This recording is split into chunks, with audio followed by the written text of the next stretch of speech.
കാലത്തേനും ദൈവരാജ്യം സൗകര്യമായിരിക്കുക മാനസാന്തരപ്പെട്ട് സുവിശേഷത്തിൽ വിശ്വസിക്കും. സുവിശേഷം എന്നതോ ദാവീദിൻ ദേശത്തെയും ജനിച്ച് മരിച്ച് എഴുന്നേറ്റ് കർത്താവ് യേശുക്രിസ്തു ഓർത്തുകൊള്ളും. അതാണ് നമ്മുടെ രക്ഷ.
രോഗികളെ സൗഖ്യമാക്കുന്നു.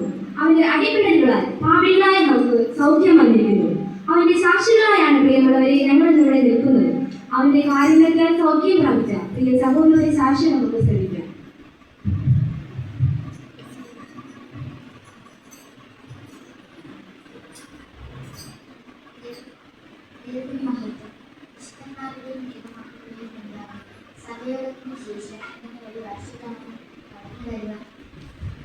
എന്റെ ജീവിതത്തിൽ ദൈവം തന്ന മാറ്റത്തെയൊക്കെ ഞാൻ ദൈവത്തെ സ്തുതിക്കുന്നു. എനിക്ക് കുഞ്ഞുനാളിൽ തനിയുടെ കാര്യത്തിൽ ഞാൻ കഷ്ടപ്പെട്ടു. അതിനോടൊപ്പം തന്നെ കർത്താവെ വിശ്വസിച്ച് പ്രാർത്ഥിച്ച് കർത്താവ് എനിക്ക് പൂർണ്ണ സൗഖ്യം തന്നു. അതിനുശേഷം ഇന്ന് ഈ നിമിഷം വരെ എനിക്ക് അങ്ങനെ വന്നിട്ടില്ല. തുടർന്നുള്ള ജീവിതത്തിൽ രോഗശാന്തി നിലനിൽക്കാൻ എല്ലാവരും എനിക്ക് വേണ്ടി പ്രാർത്ഥിക്കുമെന്ന് പറഞ്ഞുകൊണ്ട് എന്റെ സാക്ഷിയിൽ ഞാൻ ഇരുന്നുകൊള്ളും.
മനുഷ്യൻ സമാധാനത്തിനും സന്തോഷത്തിനും വേണ്ടി നെട്ടോട്ടം ഓടുകയാണ്.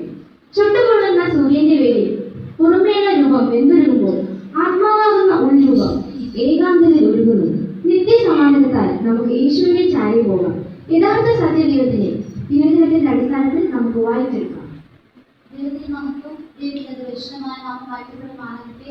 വിശുദ്ധ സഭായോഗത്തിന് ശേഷം ഇങ്ങനെ വാർഷികമായി കൊണ്ടുവരുവാനും വിശുദ്ധമാരുടെ ദൈവമക്കളുടെ മുൻപാകെ ദൈവത്തിന്റെ മാറ്റത്തിലാൽ ദിവസം പ്രഘോഷിക്കുവാനും സർവശക്തനായ ദൈവം ലക്ഷ്യത്തിലെത്തിയ ഭാഗ്യത്തോട് ഞാൻ ദൈവത്തെ സ്തുതിച്ച് ചെയ്യും. അപ്പോസ്തല പ്രവൃത്തികൾ 4-ാം അധ്യായം അതിന്റെ 12-ാം വാക്യമായി. മറ്റൊരുത്തരും രക്ഷയില്ല. നാം രക്ഷിക്കപ്പെടുവാൻ ആകാശത്തിന് കീഴിൽ മനുഷ്യരുടെ ഇടയിൽ നൽകപ്പെട്ട വേറൊരു നാമവും ഇല്ല. ദൈവത്തിന് മഹത്വം. മറ്റൊരുത്തരും രക്ഷയില്ല. നാം രക്ഷിക്കപ്പെടുവാൻ ആകാശത്തിന് കീഴിൽ മനുഷ്യരുടെ ഇടയിൽ നൽകപ്പെട്ട വേറൊരു നാമവുമില്ല. പ്രിയരെ, ഇത് നാം ലോകത്തിൽ നോക്കിയാൽ മനുഷ്യർ പലതിലും ആശ്രയിക്കുകയാണ്. ചിലർ ധനത്തിൽ ആശ്രയിക്കുന്നു, ചിലർ മനുഷ്യനെ ആശ്രയിക്കുന്നു, എന്നാൽ ചിലരോ ശക്തിയിൽ ആശ്രയിക്കുന്നു. എന്നാൽ വിശുദ്ധ വേദപുസ്തകം നാം പാരായണം ചെയ്യുമ്പോൾ യേശു പറയുന്നു, മനുഷ്യനെ ആശ്രയിക്കുന്നതിനേക്കാൾ യഹോവയെ ആശ്രയിക്കുന്നത് നല്ലത്. പ്രിയമുള്ളവരെ, രക്ഷപ്പെടുവാൻ ഏകമാർഗം കർത്താവായ യേശുക്രിസ്തു മാത്രമാണ്. പ്രിയരെ, അതുപോലെ തന്നെ നാം ഇന്ന് ലോകത്തിൽ നോക്കുകയാണെങ്കിൽ നമ്മെ താൽക്കാലികമായി സന്തോഷിപ്പിക്കാൻ കഴിവുള്ള അനേകം കാര്യങ്ങൾ ഈ ലോകത്തിലുണ്ട്. എന്നാൽ നിത്യമായ സന്തോഷ സമാധാനം തരുവാൻ ഒരു നാളും ഈ ലോകത്തിൽ കഴിയില്ല. നിത്യമായ സന്തോഷ സമാധാനം തരുവാൻ കഴിവുള്ള ഒരുവൻ മാത്രമേ ഈ ലോകത്തിലുള്ളൂ. വിശുദ്ധ വേദപുസ്തകം നാം പാരായണം ചെയ്യുമ്പോൾ യേശു പറയുന്നു, ഞാൻ തന്നെ വഴി, സത്യം, ജീവനുമാകുന്നു. അതെ, യേശുവാണ് യഥാർത്ഥ വഴി, സത്യം, ജീവൻ. പ്രിയരെ, നാം ഇന്ന് ലോകത്തിൽ നോക്കുമ്പോൾ നമ്മുടെ യുവ തലമുറ നശിപ്പിക്കുന്ന അനേക കാര്യങ്ങൾ ഈ ലോകത്തുണ്ട്. മദ്യം, മയക്കുമരുന്ന്, ദുസ്സംഗം, അഹങ്കാരം എന്നിങ്ങനെ മനുഷ്യന്റെ ഹൃദയത്തെ വധിച്ചുകൊണ്ടിരിക്കുകയാണ്. ഇതിൽ നിന്നൊക്കെ മനുഷ്യന് എങ്ങനെ പാപമോചനം ലഭിക്കാം? അതെ, കർത്താവായ യേശുക്രിസ്തുവിനെ സ്വന്തം രക്ഷിതാവായി സ്വീകരിക്കുമ്പോൾ അവരുടെ ജീവിതങ്ങൾ, പാപങ്ങൾ കഴുകി മാറ്റപ്പെടും. പ്രിയമുള്ളവരെ, യേശുവിന്റെ വരവ് ഏറ്റവും ആസന്നമായിരിക്കുകയാണ്. അവന്റെ വരവിന്റെ ലക്ഷണങ്ങൾ ഈ ലോകം അറിയിച്ചു കൊണ്ടിരിക്കുകയാണ്. എന്നെ കേൾക്കുന്ന പ്രിയ സഹോദരങ്ങളെ, ഒരുപക്ഷെ ലോകം നിന്നെ വെറുതേക്കാം, സ്നേഹിതർ നിന്നെ തള്ളിക്കളഞ്ഞേക്കാം. എന്നാൽ യേശു നിന്നെ മാറി വിളിക്കുകയാണ്. ഞാൻ നിന്നെ കൈവിടേറെ ഉപേക്ഷിക്കുകയില്ല. അമ്മ ആശ്വസിപ്പിക്കുന്നത് പോലെ ഞാൻ നിങ്ങളെ ആശ്വസിപ്പിക്കാമെന്ന് യേശു പറയുകയാണ്.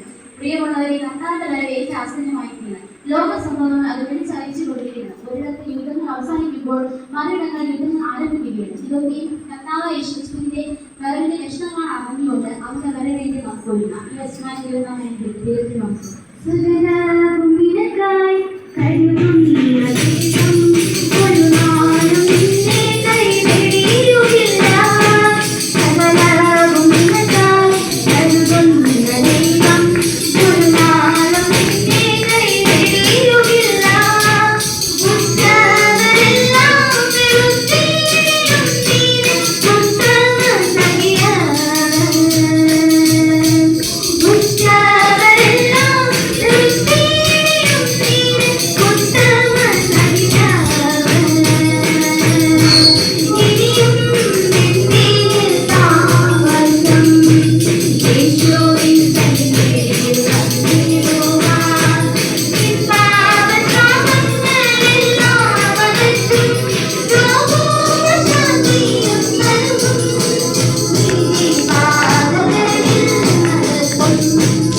നമുക്ക് ആകാശത്തിന് കീഴിൽ ഭൂമിയുടെ മേലിൽ മനുഷ്യരുടെ മധ്യയിൽ രക്ഷിക്കപ്പെടുവാൻ യേശു എന്ന നാമം മാത്രമേ ഉള്ളൂ. രക്ഷ എന്ന ഈ പദം എത്രയോ വിലപ്പെട്ടതാണ്. യേശു എന്ന നാമത്തിലൂടെ നമുക്കത് നേടിയെടുക്കാനാവും. നമുക്ക് അതിനായി കാത്തിരിക്കാം.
പ്രിയമുള്ളവരെ, സത്യവേദ പുസ്തകം വായിച്ച് ഈ മഹത്വമേറിയ വചനം ഒരു നാളും മറക്കാതെ മഹത്വത്തിൽ എത്തുവോളം മനസ്സിൽ സൂക്ഷിച്ച് മഹത്വ രാജാവിന്റെ വരവിന് വേണ്ടി ഒരുങ്ങും.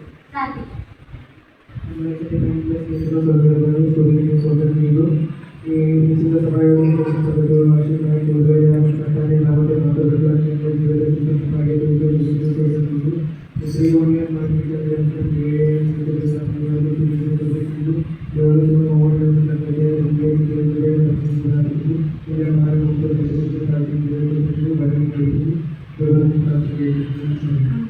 Thank you.